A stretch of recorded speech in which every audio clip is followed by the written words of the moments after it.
Hello and welcome to Mind Shifters Radio. I'm Tim Hayes. I'm your host for the first hour. And today is Tuesday, October 7th, 2025. As always, we're grateful to everyone who's joining us here today, whether you're listening live or through the archives, as we spend another couple of hours teaching and supporting people in using some of the most powerful, effective, efficient, and accessible tools I've ever encountered. These tools are available absolutely free through the tireless efforts of Dr. Michael and Jeanie Ryce on the website at whyagain.org. If you go to that website and click on the two words that say Start Here in the upper left-hand corner, it will take you to a page where you can download and read Chapter 24 of Dr. Michael Ryce's book. His book is titled, Why is this happening to me again? And that chapter of the book contains a narrative description and explanation. The primary tool in this work, that tool is called the Reality Management Worksheet, sometimes called the Reality Management Wake-Up Sheet. And it's a tool I've been using to great effect for over 21 years now to improve the quality of my life and most of my relationships, and to turn any negative emotional experience I have into part of the infallible guidance system that each and every one of us has been given. You can also download the actual worksheet process itself. It's a simple PDF file. Click the link, download it, print it off, copy it as often as you'd like, and use it over and over again, absolutely free. You can also download a whole host of audio files from that page of shows just like this one, where people have been stepped through the worksheet process. And if you choose to listen to them even repeatedly, they can serve as a powerful tutorial for you to help you get maximum benefit from these tools in the shortest amount of time possible. You can also go to your app store and type in the three words HeartLand Aramaic Forgiveness. And if you choose to do that before you're done typing the word forgiveness, you'll see the glowing heart icon. If you tap on that, it will let you download a completely free and private app that contains a reality management worksheet.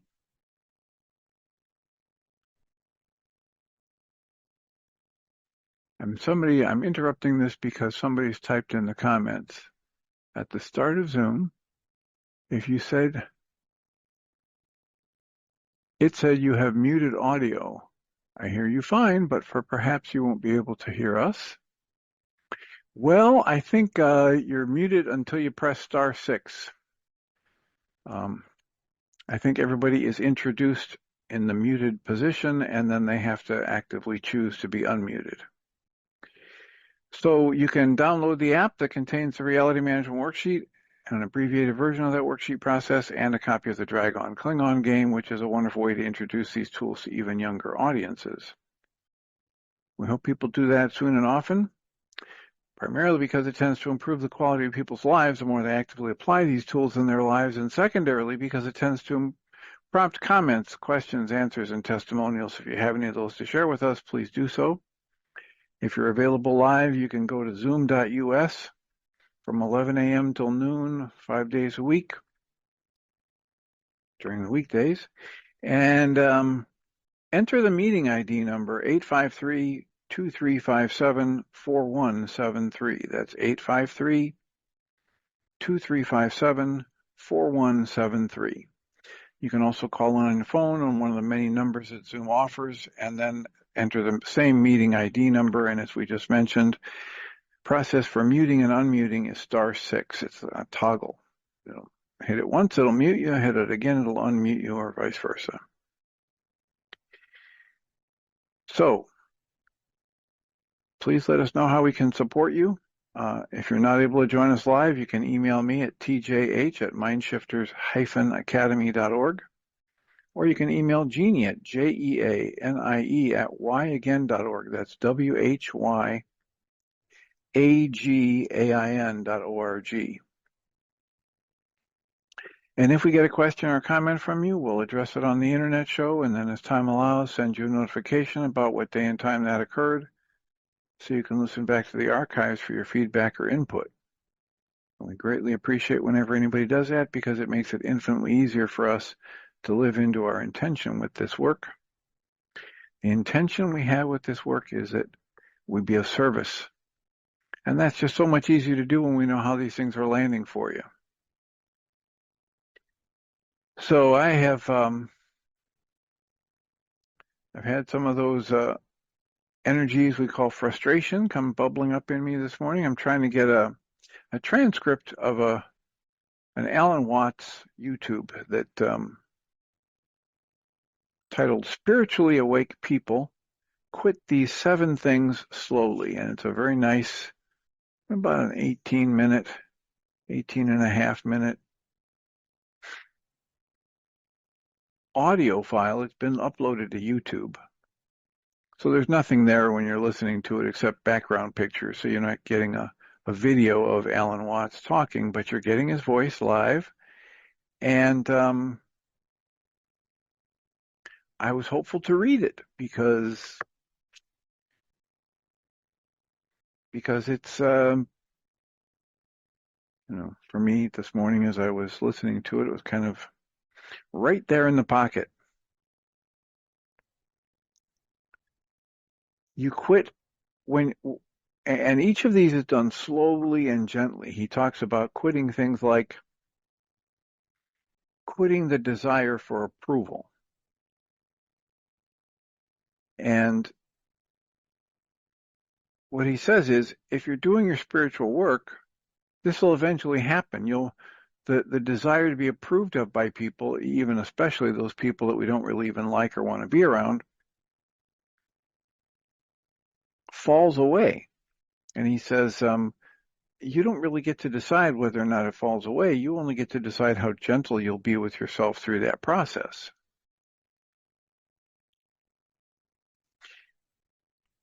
Eventually, your inner authority replaces outer approval, and then you quit the need to be special. Now, this is right out of that first lesson in the Way of Mastery, where it says, this is a pathway of putting aside, rooting out every desire to be special or unique or to to be seen as having made progress. It's the same wisdom.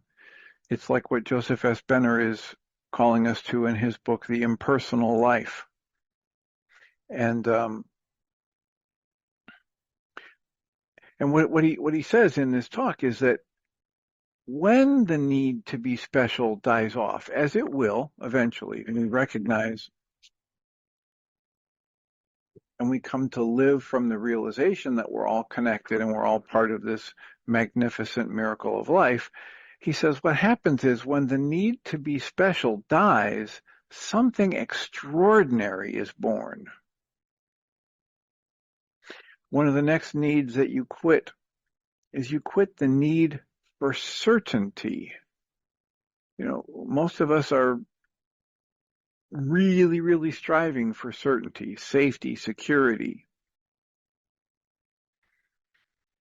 And he says when you allow that to shift and you release or you quit the need for certainty, then you start to live as a child lives. You start to live in that childlike curiosity, that wide open nature where you understand, I don't know anything about this world I just got born into. I might have been here for 70 years and I have no idea how any of this really works,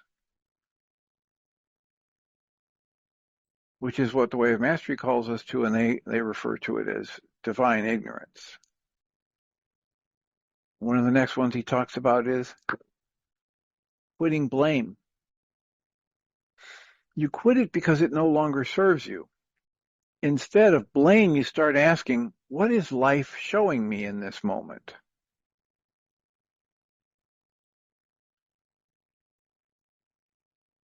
Again, that's back into the observing, questioning phase and learning to live and learning to be comfortable in that state of not knowing, in that state of wide open questioning. And then he talks about how you quit using spiritual activities or focus or rituals as an escape. He talks about how awakening pulls you down into your body and into your full humanity. And he says, being fully human embodied as a human, allowing, immersing in yourself in whatever is the truth of your life as a human, that is the doorway to awakening and enlightenment. And there are several other really good things in there. He talks about how as the process unfolds, at times you're going to feel lonely, you're going to feel isolated. And you might doubt, am I doing the right thing? Everybody else seems to be going that way. My intuition says go this way. Is that safe? Is that all right? I think it's Dale Allen Hoffman who quotes Martin Luther when he was facing the tribunal or whatever, and they were asking him to change what he had said or what his thoughts were or whatever. And Martin Luther said, it's not right or safe to go against my intuition, my inner knowing, my inner judgment. And so, everybody else can be going to the right. But if my intuition says, hey, go left, probably a really good thing to follow my intuition, especially if I've been practicing. Michael Ryce has been talking about his intensity. That's coming up. It's intuitive development. And now he's changing the name of it. He's not really changing the name of it. He's adding to the name, intuitive development and the depth of perception. So he's kind of taking a page out of what he's distilled from the Course in Miracles and what I get from the Way of Mastery in the third lesson, where it says every judgment, every level of perception is a veil that hides from me the truth of my life, the truth of experience that's available to me if I stay open and questioning, rather than form a solid picture and think I know and charge ahead based on what my mind is telling me things mean.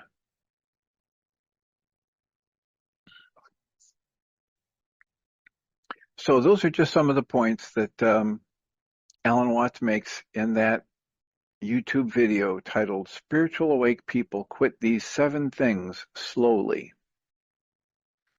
It was I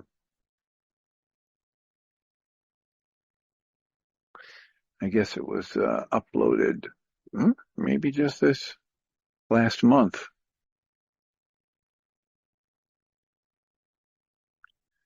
Anyway,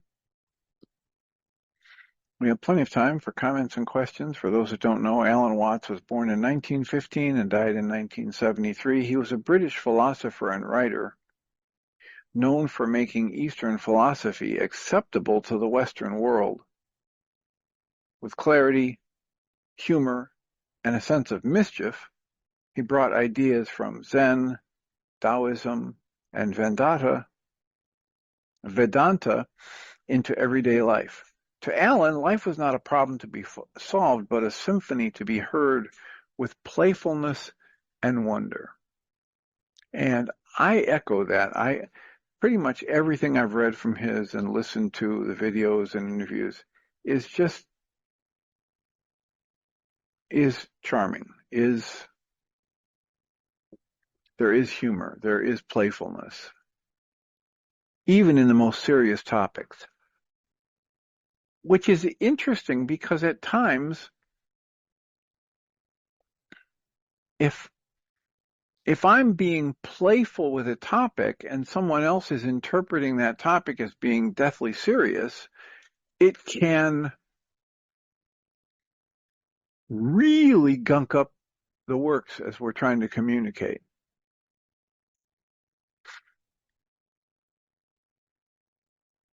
So someone's typing in the chat room, and Susan Bingham is asking, is it this one?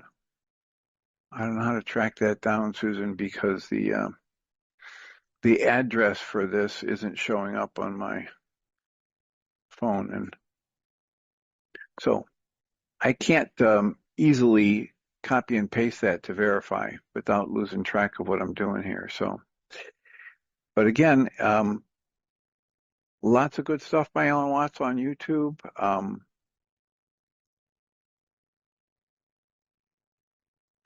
This is just things that people wake up wake up from or let go of or stop doing when their spiritual work actually kicks in. And I think it's called 7 Things. I think we said that. So, how can we support you today? What's on your mind? What about what Alan Watts has just shared with us, or what I've shared with you from Alan Watts, is triggering something? Today is Tuesday, so there will be a support group tonight from 6:30 to 9 p.m. Central Time. It's absolutely free to join. Everything you would need to join us is available on the mindshiftersacademy.org website. It's a Zoom call. You can call in with your phone or you can actually use the internet on your phone to go through zoom.us, or you can use your laptop or iPad. We have people join us with all these different devices. They're so talented. And you're welcome to come and just listen in. You're welcome to come and participate. And in that support group, what we are attempting to do is actually study and then apply these tools in a community setting. So the energy is amplified and the effectiveness is often intensified. So with a quick reminder that we encourage people to unmute and speak up or raise a hand, I will return to the reading from the book of One Life, One Love, One Journey from Guy Finley with Dr. Ellen Dickstein. The next section in that book is titled Cultivate Your Soul, Nurturing Your Inner Garden. And Guy Finley writes, "We are not born perfect, yet we are born with a potential beyond anything we can currently imagine. The potential is a gift, but to fulfill it requires effort. This need to put in effort is true for every aspect of our being. We don't learn to walk unless we pull ourselves up and start toddling and falling down a lot. We don't learn to read unless we focus our attention on the paper and start sounding out syllables. Even a musical genius has to put in effort, although it may feel more like love, to master an instrument fully and write down the music that floats in the air, falling on ears with a special talent to hear it. And the same is true of the soul, the part of us that bridges heaven and earth. We must learn to listen for its subtle messages and make choices that sacrifice the desires of our lower nature in favor of joining ourselves, connecting ourselves consciously with what is celestial. The great sages throughout time have recognized that we are born with seeds of the soul, but it is not inevitable that they will fully develop. They must be nurtured if they are to flower. Here are some examples. He quotes Valerian as saying, "One who rejects instruction is the foe of his own soul." And then Clement of Alexandria writes, "The union of the soul with soul and spirit, with spirit in accordance with the sowing of the word, brings growth to the seed sown in, and produces life. Everyone who is educated in obedience to his educator becomes a son," S-O-N, an offspring. And then he quotes Meister Eckhart as saying, "Origin plays the soul's quest of God comes by self-observation. If she knew herself, she would know God also."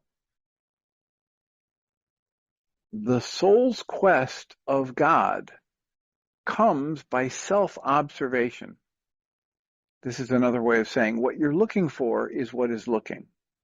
If you know yourself, you know your creator. If you truly know yourself all the way to the depths of your being, you know that which you are constantly connected to and can never be separate from, which is all of life and creation. Then he quotes William Ellery Channing as saying, in this patient, though uncheered obedience, or we become prepared for light. So in this, I'm going to change because there's a misprint here. In a state where we develop patience and obedience, we become prepared for light. And the soul gathers force. In other words, we have the potential, but we don't have it all. We have the potential to grow into, to expand into, to learn about all we can become. And it takes some effort. It takes some willingness and focus. Guy Finley writes, every great tradition speaks of our responsibility to make something of the gift we've been given,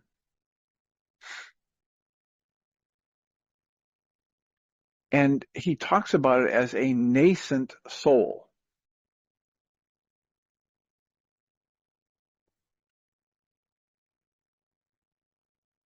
Makes me think of the word latent, the latent gift that Michael Ryce talks about, that Ruka Dakucha is, this latent neurostructure implanted in the brain, and I'm implanted in you by your creator, not in the brain necessarily, but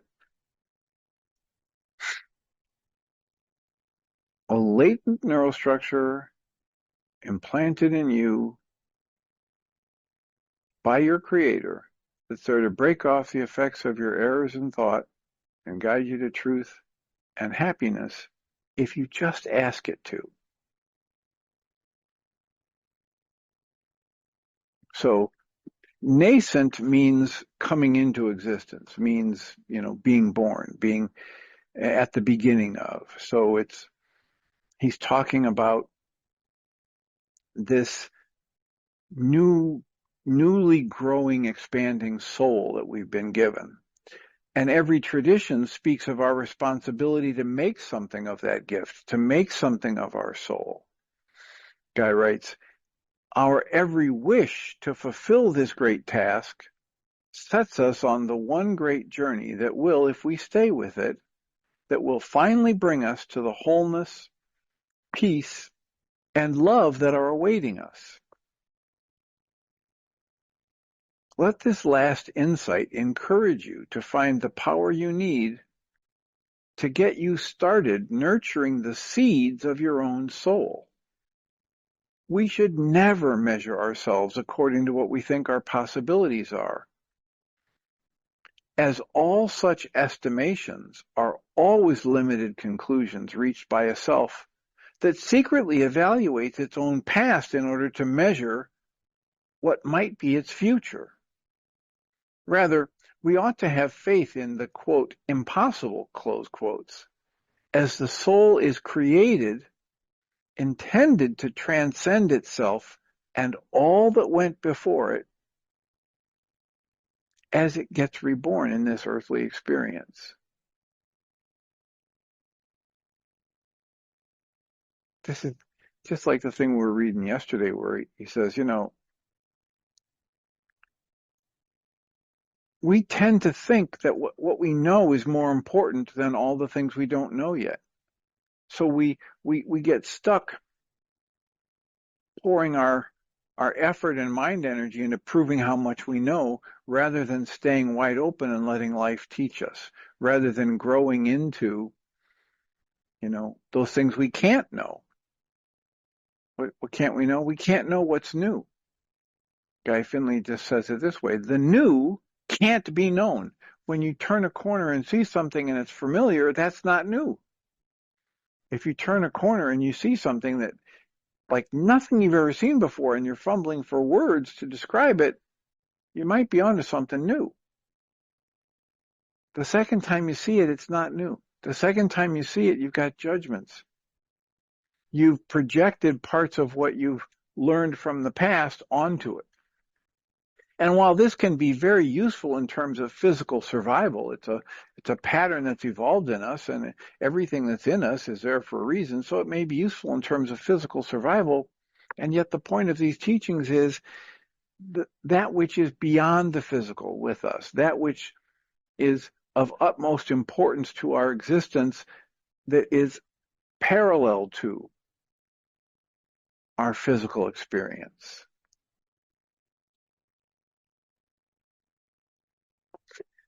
So the next section is titled Wholeness Realized, Your Place in the Great Cosmic Web. And Guy Finley writes, years ago, a segment on the popular television program 60 Minutes showed some of the amazing images of our universe that had been taken by the Hubble telescope. They showed billions of stars and galaxies in numbers beyond our comprehension. But what was really striking was something said by one of the astrophysicists being interviewed. The statement was a confirmation of something great sages have been saying for centuries, if not millennia. We are made of the stuff of stars. What that means is that over billions of years, exploding stars have given off the matter that then formed into planets and everything on them, including the Earth.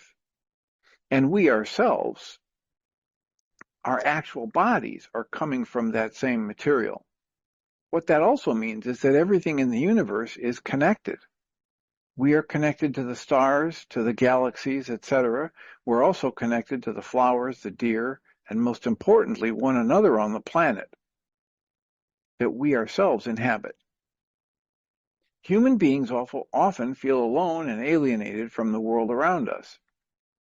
That's because we have forgotten the essential truths that sit at the very center of our being. Here's one. There is a great intelligence in this universe that we are within, and it is within us. If we could remember this in dark hours, everything could change in a moment. So here are some quotations from the great sages about the connections across the universe and between human beings that might be able to inspire you when you feel cut off. Alexander Pope is quoted as saying, "All are but parts of one stupendous whole." And Goethe writes, "Oh, how the spell before my sight brings nature's hidden ways to light. See, all things with each other blending, each to each, its each being lending, all on its turn depending, heavenly ministers descending, and again to heaven ascending, floating, mingling, interweaving. Can heart of man embrace illimitable nature?" He quotes Chief Seattle as saying, "Humankind has not woven the web of life. We are but one thread in it. Whatever we do to the well, we do to ourselves. All things are bound together."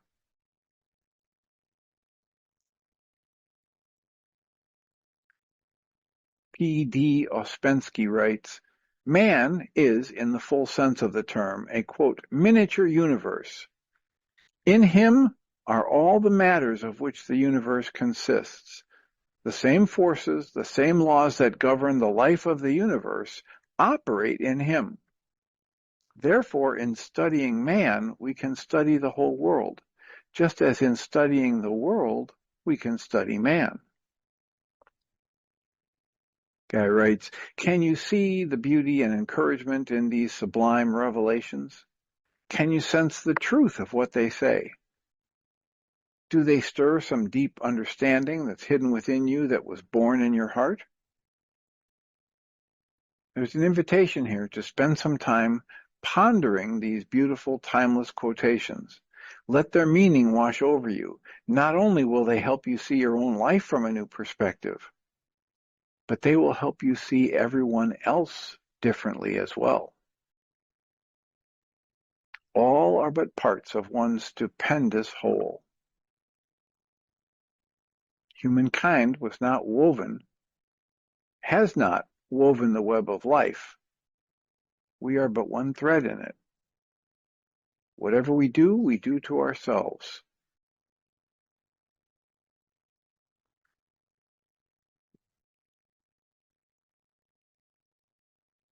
And it's a challenge, and this is one of the invitations in any deep spiritual teaching, especially here in the book like this. It's a challenge to see past or to see around the edges of, or to see that what our five senses are showing us isn't all there is. I've been having a number of conversations lately with people who are just, they're awestruck at some of the synchronicities. I reached out to somebody and I said, I have something to share with you. I've written, I've read one of your writings, I've listened to one of your podcasts, whatever it was, and I said, I have something to share with you. If you're willing, I'll have a conversation, half an hour, that's all. Not selling anything, not asking for anything, just offering. So the person gets on the call with me, accepted the offer, gets on the call with me and says, you might think this is crazy, but I got on a spiritual path from a very strictly scientific one because I went to a medium. And 2 days before you sent me this invitation, I went to the medium again, and what the medium said was, I've got to quit being a lone wolf. I've got to quit trying to do it all myself. I've got to learn to ask for help. I've got to learn to accept input from people. And 2 days later, you call and offer input. So what is that? What is that? And this power of synchronicity, the power of how all things are unfolding and being driven by forces that we can't even begin to comprehend. And it's not, again, in this thing from Alan Watts, we want to learn, we want to quit the idea that we have to know everything and that our safety and security comes from knowing things. While we might have downloaded that as a belief in our traumatized youth, it is not useful to maintain that.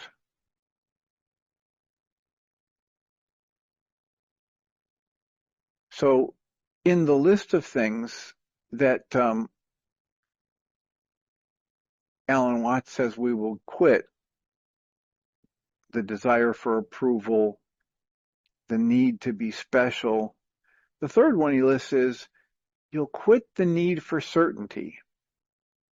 Well, if I have a situation like the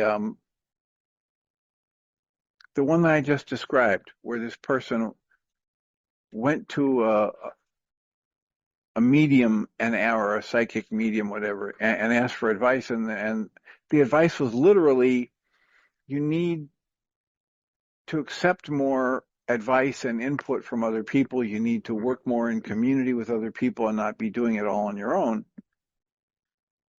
And then 2 days later, somebody reaches out and says, hey, I just thought I'd offer you something, some input.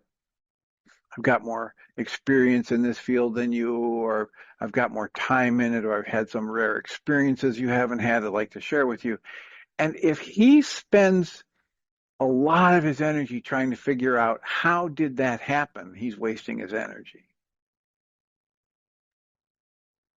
Because there are, this is the benefit of what the Way of Mastery calls us to, settling into being comfortable not knowing, settling into the protection of divine ignorance. If I give up the need for certainty, it's going to be a lot easier for me to walk into situation after situation with childlike curiosity, with wide open innocence.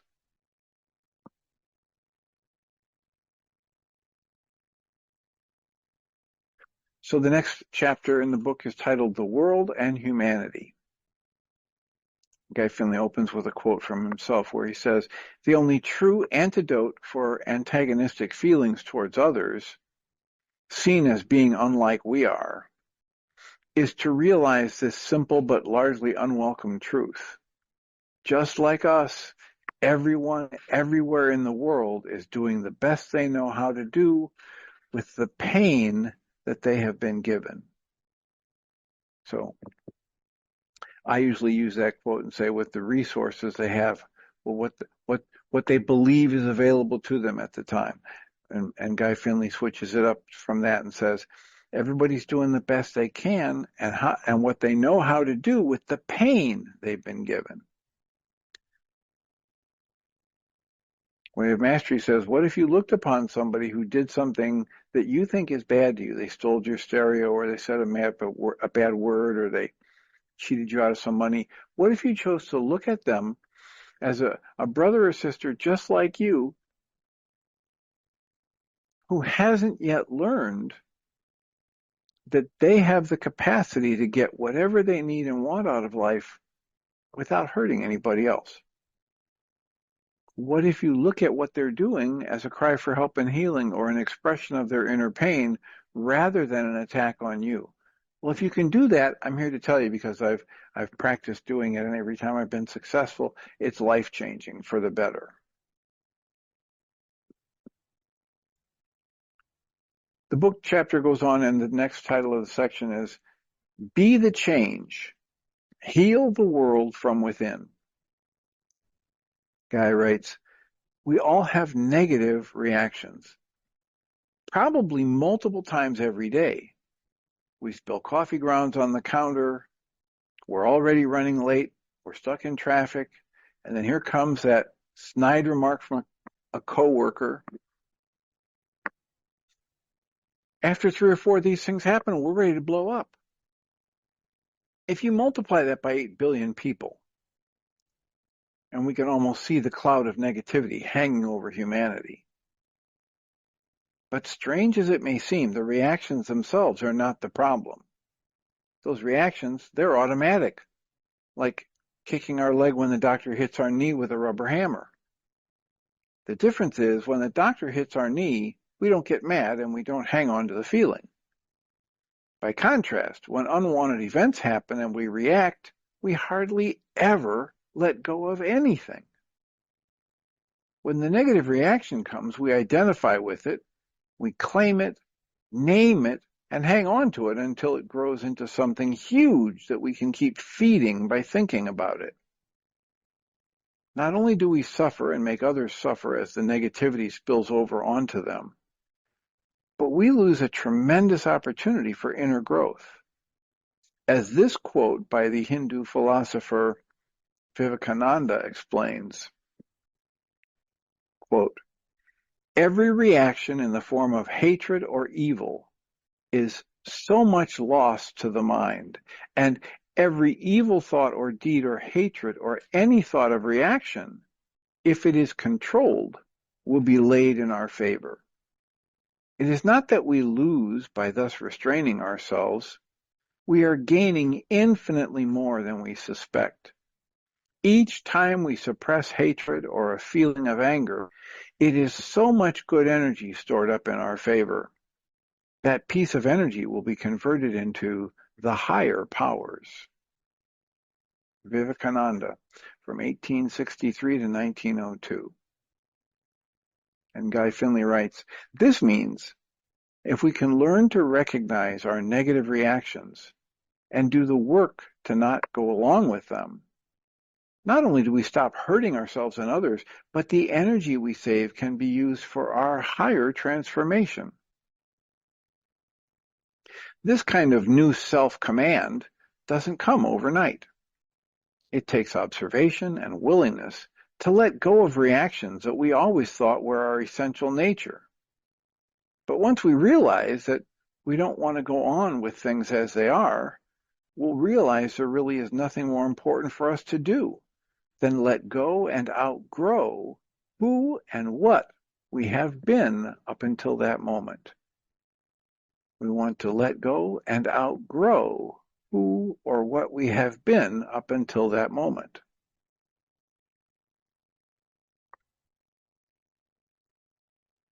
And what if everything that happens in life that goes against what we want is literally just information for us about our deeper nature or our true selves or what we need to release if we want to know and love life more fully?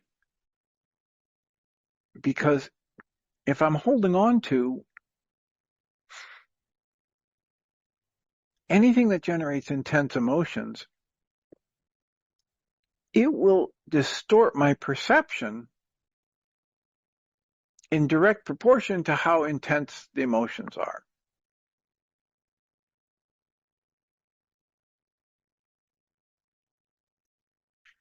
It's got the image of, we used to have these,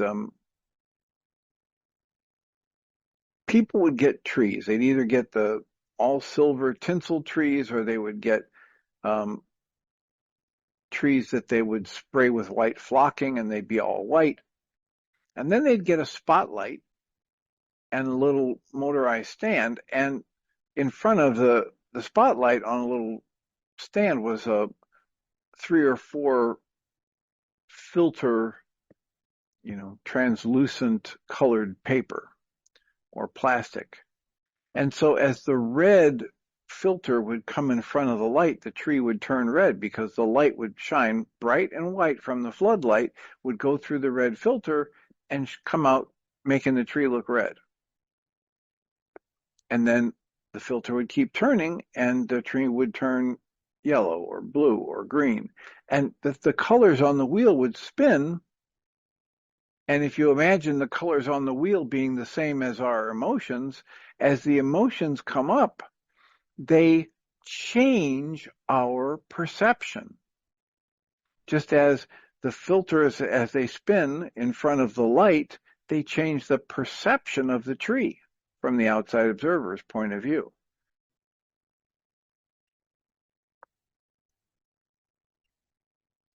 If we can do the work of dismantling our belief in our rightness whenever we're upset, if we can do the work of reaching for a reality management worksheet or a breath session or an EFT tapping session, rather than pour our mind energy into justifications for why we're feeling what we're feeling, if we can do the first thing and release our attachment to being right and release our attachment to the emotional state and just ask to be taught by the emotional state and let it diffuse, as we do,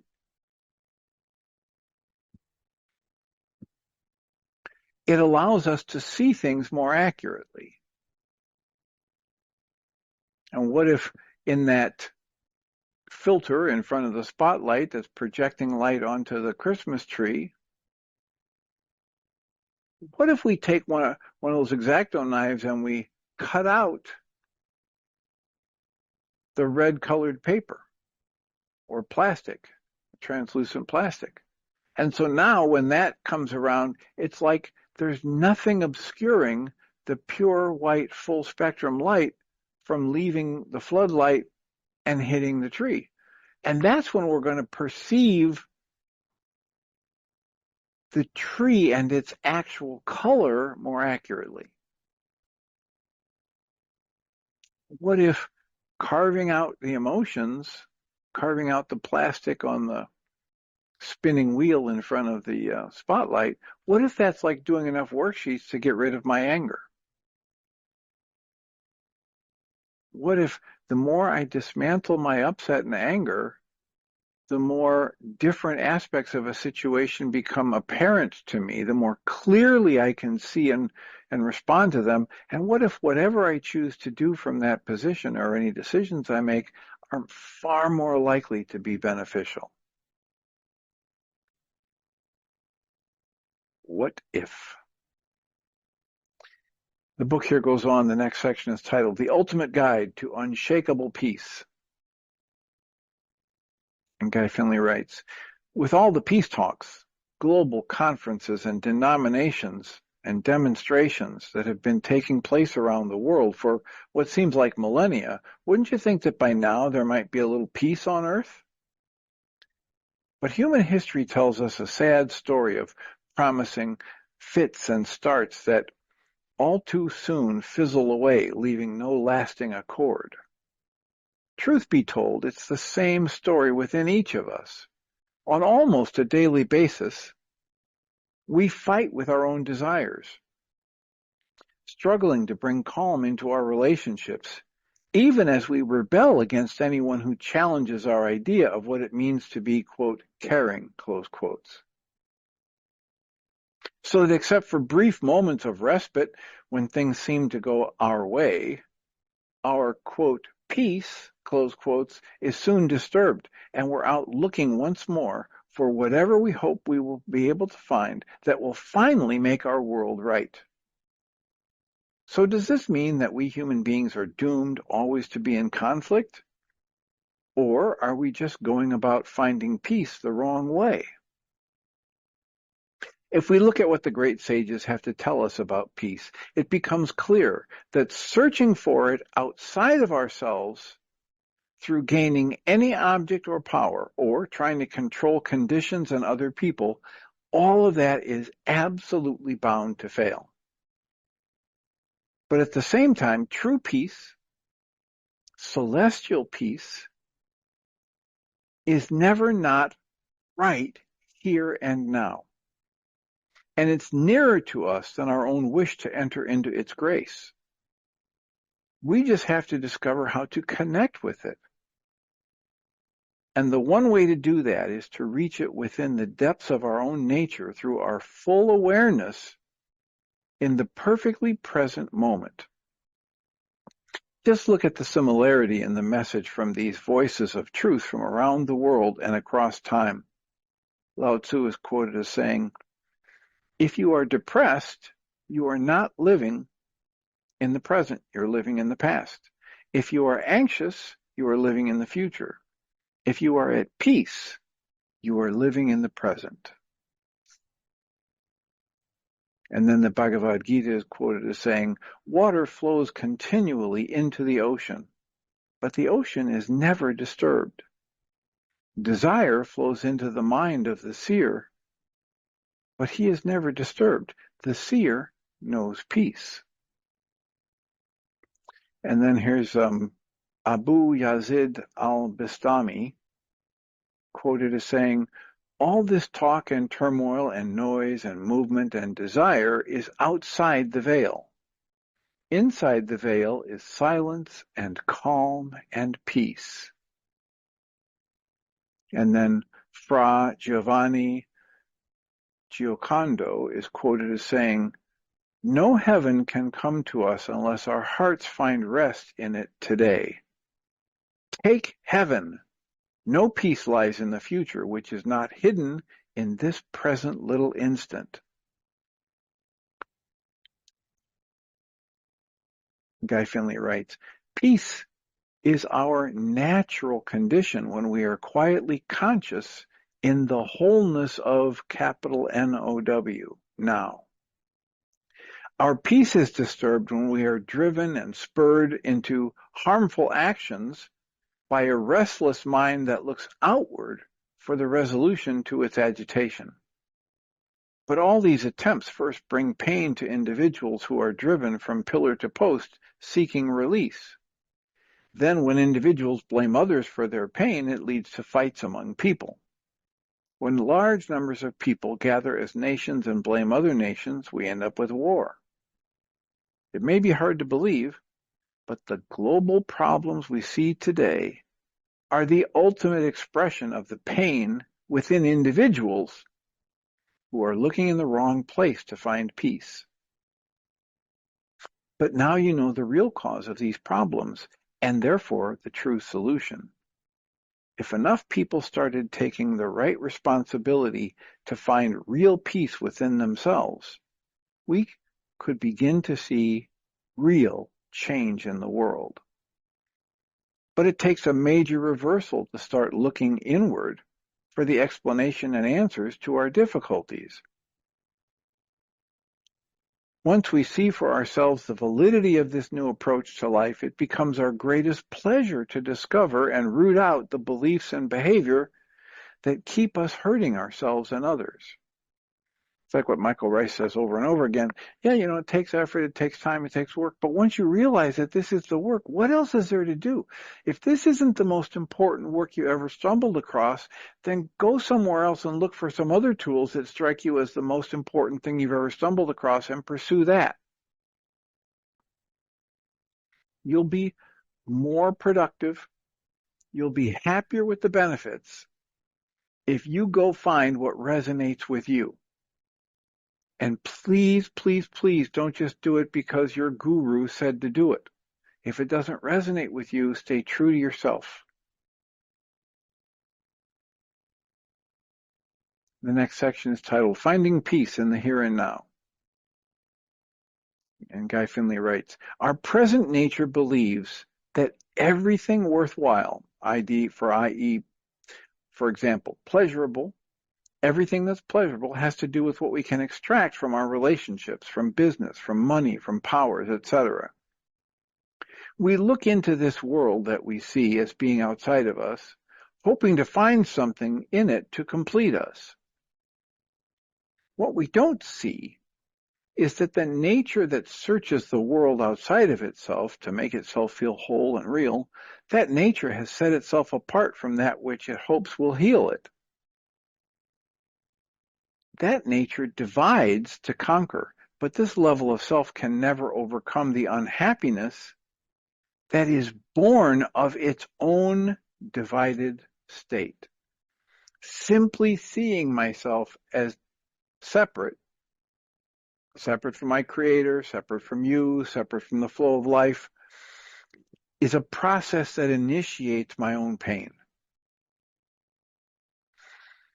He goes on, the healing we need, the sense of wholeness for which we search, has nothing to do with adding anything to ourselves. This needed healing comes from recognizing that the pain we have, parentheses, along with the suffering inherent in being negative over this pain, that pain is born out of participating in a series of illusions that have been handed down from generation to generation. Here's Dr. Michael Ryce's cross-generational unproductive family patterns. He writes, who in their right mind would educate anyone, let alone their own children, that the answer to their heartache is to further stress themselves by struggling to control conditions outside of themselves, especially when the only thing anyone wins for such effort is to become the inadvertent slave of what she hoped would free her? Or what about trying to distract people and ourselves from what dogs us in life, as if running toward a pleasure changes the fact that something is barking at our heels, making us run away from its unwanted presence? We are divided within. We serve two masters, what we don't want and its opposite, the desire of the moment produced by resisting what life has brought to your door. Being split this way keeps us from knowing the peace of mind and fullness of heart that is the same thing as being whole in the here and now. So this is the first illusion, and in a sense, the first and the last lesson in true self-liberation. The real world is not what our thoughts and feelings would have us believe it is. We must begin the necessary work of something like welcoming the light, capital L light, that leads to letting go. Our soul has the task of releasing ourselves from an unconscious relationship with a false sense of self, whose imagined conclusions are the secret source of conflict on this planet. And these conclusions are all about what it takes to find lasting peace and contentment, and who's right and who's wrong and how they're different from us. All of that hides from us the fact that it's causing the conflict that we are trying to end. We must begin the necessary work of welcoming in the light, capital L light of awareness, that leads to letting go. Our soul's task is to release ourselves from an unconscious relationship with a false sense of self and its imagined conclusions about what it's going to take to find lasting peace and contentment. Because it's all of those false conclusions. It's all about my false sense of self that are literally the secret source of conflict on this planet. Then once we're liberated by the light of understanding, we'll enter and know as our own, we'll enter a brand new world in which happiness and wholeness are one and the same. I read that last bit, I think about how many times Guy Finley talks about it different ways. Way of Mastery talks about it too. We're basically the only animal creature on the planet that we know about that we've created or perhaps perfected the practice of pretending that we're not what we really are, or pretending to be something other than our true nature. Now, of course, lots of people think about that and they think about hair implants and breast implants and nip and tuck and Botox. But we're talking here at an even deeper level. I mean, that's the surface representation of this core false dynamic. But it goes deeper because we're at fundamental levels acting and reacting off of false negative beliefs we downloaded through the traumatic times in our childhood, and we're acting from them as adults as though it makes sense to do that, when it's really just a wounded 5-year-old or 12-year-old in us that's gotten resonated into activity.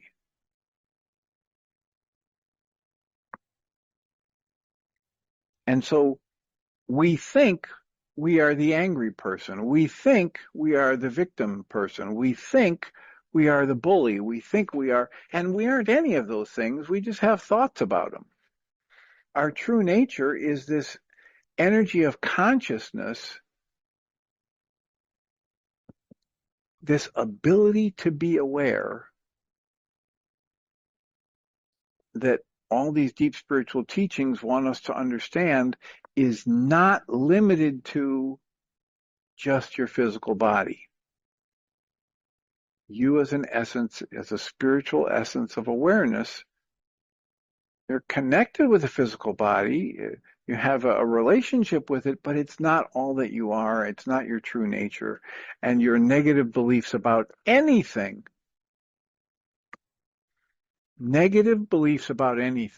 are false. And I know at different points in time, people would want to argue that with me because they have, and you might also, but